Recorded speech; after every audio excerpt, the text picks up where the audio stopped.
नमस्कार साथियों।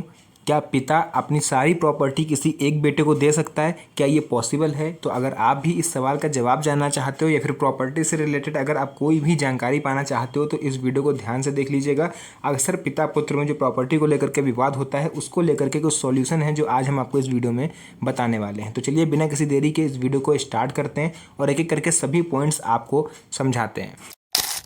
तो यहाँ पर आप लोग को लेकर के आ चुके हैं सीधे अपने मोबाइल फ़ोन की स्क्रीन पर। और सबसे पहले मैं आपको ये चीज़ क्लियर कर दूं कि आखिर संपत्ति के देखिए प्रकार कितने होते हैं। देखिए दो तरह की संपत्ति होती है, यानी पिता के पास दो प्रकार की संपत्तियाँ होती हैं। आपको ये देखना है कि आपके पिता के पास इसमें से किस तरह की संपत्ति है, उस हिसाब से आपको जो काम है वो आगे करना है। देखिए एक होती है पैतृक संपत्ति जिसको हम लोग बोलते हैं एनेस्ट्रल प्रॉपर्टी।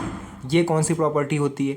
देखिए ये वह संपत्ति होती है जो पूर्वजों से मिली होती है, लाइक दादा दादी या परदादा से। ठीक है, यानी आपका जो मकान है जिसमें आप और पिताजी आपके रहते हैं, अगर वो उनको उनके पिताजी से मिली है तो वो हो जाएगी आपकी पैतृक संपत्ति। दूसरी होती है स्व अर्जित संपत्ति, यानी कि सेल्फ एक्वायर्ड प्रॉपर्टी। ये संपत्ति ऐसी होती है जो पिता ने अपनी मेहनत से या फिर अपनी नौकरी करते हुए उन्होंने बनवाई, या कोई धंधा पानी करते हुए उन्होंने बनवाया, या किसी अन्य स्रोत से उन्होंने खुद कमा के खुद बनवाया हो, जिसमें उनके पूर्वजों का कोई भी लेना देना ना हो। तो ये दोनों संपत्ति जो होती हैं ये इनके अलग अलग प्रकार होते हैं और इनके कानूनी नियम जो है वो दोनों अलग अलग होते हैं। हर एक केस में अलग कानूनी नियम जो है वो काम करता है। तो आप परेशान ना होइए, इन दोनों ही संपत्ति के बारे में जो कानून है वो हम आज आपको इस वीडियो में पूरा बताएंगे। देखिए नंबर 1 पर जो पॉइंट आता है यहाँ पर कि पैतृक संपत्ति का अधिकार आखिर ये होता क्या है। देखिए पैतृक संपत्ति का अधिकार आखिर क्या कहता है। पैतृक संपत्ति में पिता को अकेला अधिकार नहीं होता, यानी कि दो टाइप्स ऑफ प्रॉपर्टी में से अगर आपकी पहला जो टाइप आता है यानी पैतृक संपत्ति है अगर आपके पिता के पास या आपके पास, तो पिता इसमें अकेला अधिकारी नहीं होता। इस संपत्ति में पिता के साथ साथ उसके बच्चे भी हिस्सेदार होते हैं। उदाहरण के लिए आपको बता दें, दादा से मिली हुई संपत्ति पिता और उसके भाई बहनों के बीच बढ़ चुकी होती है। ठीक है, यानी आपके जो पिता हैं या फिर आप खुद एक पिता हैं तो आपके भाई बहनों में वो संपत्ति बढ़ चुकी होगी और पिता के जीवित रहते हुए बच्चे उस संपत्ति में अपने हिस्से के लिए दावा कर सकते हैं। देखिए इसलिए पिता पैतृक संपत्ति को अपने एक बच्चे के नाम नहीं कर सकता, भले ही वह संपत्ति उसके नाम पर रजिस्टर्ड क्यों ना हो। यानी अगर आपके पिता के नाम पर संपत्ति रजिस्टर्ड है पैतृक संपत्ति तो भी वो चाह के भी एक बच्चे को नहीं दे सकता, उसे दोनों में बराबर में बांटना होगा, क्योंकि दोनों ही बच्चों का समान अधिकार होता है पिता की पैतृक संपत्ति पर। ध्यान से सुनिएगा, पैतृक संपत्ति पर, ना कि उनकी स्व अर्जित संपत्ति पर। यदि पिता ऐसा करते हैं तो भी बच्चे कोर्ट में जाकर अपने हिस्सेदारी के लिए पार्टीशन सूट कर सकते हैं और अपना हिस्सा प्राप्त कर सकते हैं। यानी अगर पैतृक संपत्ति है आपके पिता के पास या आपके पास और आप उसे किसी एक बच्चे को दे रहे हो तो दूसरा बच्चे के पास ये कानूनी विकल्प बचता है कि वो चाहे तो कोर्ट में जा करके आपसे अपने हक और अधिकार मांग सकता है। इसी के साथ साथ देखिए 4th पॉइंट जो आता है वो होता है स्व अर्जित संपत्ति पर आपका कितना अधिकार है, उसके बारे में भी आप लोग जान लो। स्व अर्जित संपत्ति पिता की व्यक्तिगत संपत्ति होती है, यानी वो उनकी पर्सनल संपत्ति होती है जो उन्होंने अपने जीवन काल में कमाई या खरीदी हो। इस संपत्ति पर पिता अपना पूर्ण अधिकार रखते हैं। इस प्रकार की संपत्ति को पिता अपनी इच्छा के अनुसार किसी भी बच्चे, पत्नी या व्यक्ति को दे सकते हैं, चाहे तो वो दान कर दें, किसी को भी वो दे सकते हैं, या वे इसकी वसीयत बनवा सकते हैं, गिफ्ट कर सकते हैं, या किसी के नाम भी उसकी रजिस्ट्री कर सकते हैं। उस पर उनके बच्चों का कानूनी रूप से कोई अधिकार नहीं होता। अगर पिता चाहे तो ही वो बच्चों को देता है, अदरवाइज वो चाहे तो किसी और को दे सकता है। इस संपत्ति पर बच्चों का कोई पूर्ण अधिकार नहीं होता है जब तक कि पिता की मृत्यु के बाद इसे लेकर उत्तराधिकारी का मामला ना बन जाए। पिता के जीवित रहते हुए वे इस संपत्ति को किसी भी एक बच्चे के नाम कर सकते हैं और इसमें कोई कानूनी बाधा नहीं आएगी। यानी आपके पिता का मकान जो है या फिर आपका जो मकान है, अगर आपने खुद अपनी मेहनत की कमाई से बनाया है बिना अपने पूर्वजों के सहयोग से, तो आप चाहो तो उसको किसी को भी दे सकते हो, चाहे एक बेटा को दो या दोनों बेटों को ना दो, आप बेटी को दे दो या फिर पत्नी के नाम कर दो या किसी को दान कर दो, वो आपके ऊपर डिपेंड करेगा। अगर लेकिन शर्त यह है कि वो आपकी स्व अर्जित संपत्ति होनी चाहिए, अदरवाइज आपके बच्चे आप पर कानूनी रूप से अधिकार रखते हैं। इसी के साथ देखिए 5वां पॉइंट आ जाता है वसीयत और रजिस्ट्री का महत्व।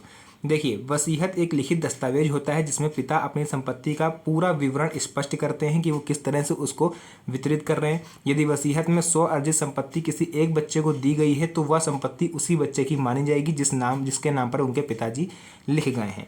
रजिस्ट्री का मतलब संपत्ति का कानूनी रूप से नामांतरण है। यदि पिता ने अपने स्वअर्जित संपत्ति किसी एक बच्चे के नाम रजिस्टर्ड करवा दी तो वह संपत्ति उसी बच्चे की हो जाती है। अन्य बच्चे इसे चुनौती नहीं दे सकते। चुनौती दे सकते हैं लेकिन वो पिता की पूर्वजों की संपत्ति होनी चाहिए, यानी दादा परदादा के ज़माने से अगर चली आ रही तो ही अन्य बच्चे उसे चुनौती दे पाएंगे। अदरवाइज आपकी कमाई से अगर बनाया हुआ है तो वो उस पर चुनौती नहीं दे सकते। सिक्स्थ पॉइंट आ रहा है, देखिए, विवाद और समाधान। आखिर इस पर लेकर के अक्सर विवाद हुआ करता है, तो मैंने सोचा क्यों ना अवेयरनेस के पर्पज़ से मैं इस वीडियो को बना दूं ताकि आपको इस सब चीज़ों के बारे में पता चल पाए। देखिए, विवाद और समाधान। पिता के जीवित रहते हुए पैतृक संपत्ति में हिस्सेदारी मांगना कानूनी रूप से संभव है और इसके लिए कोर्ट में पार्टीशन सूट भी आप दायर कर सकते हो। हालांकि स्वअर्जित संपत्ति पर पिता का पूर्ण अधिकार होता है और वे इसे किसी भी व्यक्ति को दे सकते हैं। इस पर कोई विवाद भी नहीं होगा जब तक कि पिता की मृत्यु के बाद उत्तराधिकारी के नियम ना लागू हो जाएं। तो ये सब चीज़ें हैं, आप लोग समझ रहे हो खुद ही। उसके बाद यदि पिता ने किसी बच्चे को बेदखल करने की कोशिश की, ये किसी एक बच्चे के नाम संपत्ति कर दी, तो पैतृक संपत्ति में बच्चों को उनका हिस्सा मिल सकता है, लेकिन स्वअर्जित संपत्ति में ऐसा नहीं हो सकता। तो आई थिंक यहाँ तक अगर आप पहुँच गए हो तो आपको पैतृक संपत्ति में और स्वअर्जित संपत्ति में डिफरेंस समझ में आ गया होगा। इसी के साथ साथ देखिए, सामाजिक और पारिवारिक पहलू पर भी अगर ध्यान दिया जाए तो कई बार पारिवारिक विवाद जैसे कि बच्चों का माता पिता की बात ना मानना, लव मैरिज कोई बच्चा कर लाया, उससे पिता नाराज़ है तो हो सकता है उसको संपत्ति से बेदखल कर दें, तो ऐसे में आपका कोई कोर्ट केस नहीं बनता। या बच्चों का काम ना करना पिता को प्रभावित करता है, ऐसे मामलों में पिता अपनी स्वअर्जित संपत्ति किसी एक बच्चे को देना चाहते हैं। दूसरे से अगर वो नाराज़ हैं तो किसी एक बच्चे को देना चाहते हैं।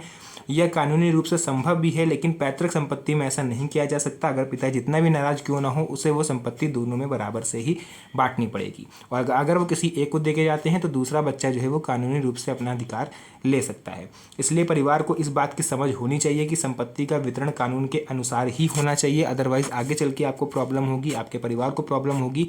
तो पहले से ही इन सब चीज़ों को आप लोग जान लीजिए। इसके अलावा पैतृक संपत्ति में आपको एक चीज़ और बता दें कि पिता इसे किसी एक बच्चे को पूरी तरह नहीं दे सकता। बच्चों को इसका हिस्सा मिलता है और वे कोर्ट में जाकर अपना हक ले सकते हैं। स्वअर्जित संपत्ति का भी मैंने आपको बता दिया, पिता इसे अपनी मर्जी से किसी भी बच्चे या व्यक्ति को दे सकता है। वसीयत और रजिस्ट्री इस प्रक्रिया को कानूनी रूप देती हैं। परिवार में विवाद से बचने के लिए स्पष्ट और कानूनी तरीके से संपत्ति का वितरण करना चाहिए। साथ ही साथ जितनी भी चीज़ें थी मैंने आपको पूरा बताया।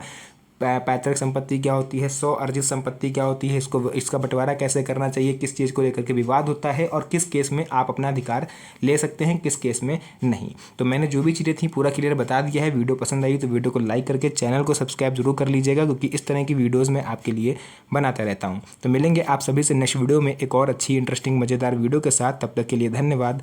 जय हिंद।